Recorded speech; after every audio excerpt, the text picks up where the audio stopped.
জীবন মান উন্নয়ন এবং আইন শৃঙ্খলা পরিস্থিতি নিয়ন্ত্রণের সুবিধার্থে চট্টগ্রামের সীতাকুণ্ডের জঙ্গল সলিমপুরে নির্মিত হচ্ছে 4টি সড়ক। সেনাবাহিনীর ইঞ্জিনিয়ারিং ব্রিগেডের তত্ত্বাবধানে সব সড়ক নির্মাণের কাজ শুরু হয়েছে ইতিমধ্যে। সড়কগুলো সলিমপুরের সাথে ভাটিয়ারি বাইজিৎ লিংক রোড সহ বিভিন্ন প্রান্তে যোগাযোগ স্থাপন করবে।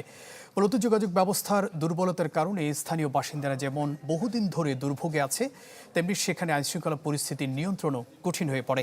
সড়কগুলোর কাজ শেষ হলে এসব সমস্যার সমাধান হবে বলে মনে করেন সেনাবাহিনীর কর্মকর্তারা। খুব উপকার না, আমাদের যাওয়া আসার আগে খুব জন্য এখান থেকে কেদা ছিল, আমরা যাওয়া আসা করতে পারতাম না ভালোভাবে। আর রাতের বেলা অনেক ভয় ছিল যে সাপের এটার অনেক কিছুর ভয় ছিল। এখন আলহামদুলিল্লাহ এখন ভয় হবে না। আমরা আগে পায়ে হেঁটে যেতাম, বৃষ্টি হতো, রাধা কাদা হতো, এরকম ঝামেলা হতো।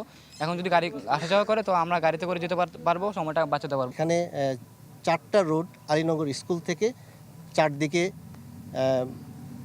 বিস্তৃত আছে এবং এই সড়কগুলো নির্মাণ হয়ে গেলে আপনারা বাইজিৎ লিংক রোড থেকে ঢাকা চিটাং হাইওয়ে থেকে এবং ভাটাইরি হাটহাজারী লিংক রোড থেকে এই 3 দিক থেকেই খুব সহজেই মানুষ চলাচল করতে পারবে এবং আইনশৃঙ্খলা বাহিনীর জন্য এটা অত্যন্ত সুগম হবে এবং তারা তাদের দায়িত্বটা খুব সুন্দরভাবে পালন করতে পারবে। আমাদের মূল লক্ষ্য হচ্ছে এই এলাকার জনগণের সাধারণ জীবনযাত্রার মান যেন উন্নয়ন হয় এবং তারা যেন এই রাস্তার উপকারটা ভোগ করতে পারে।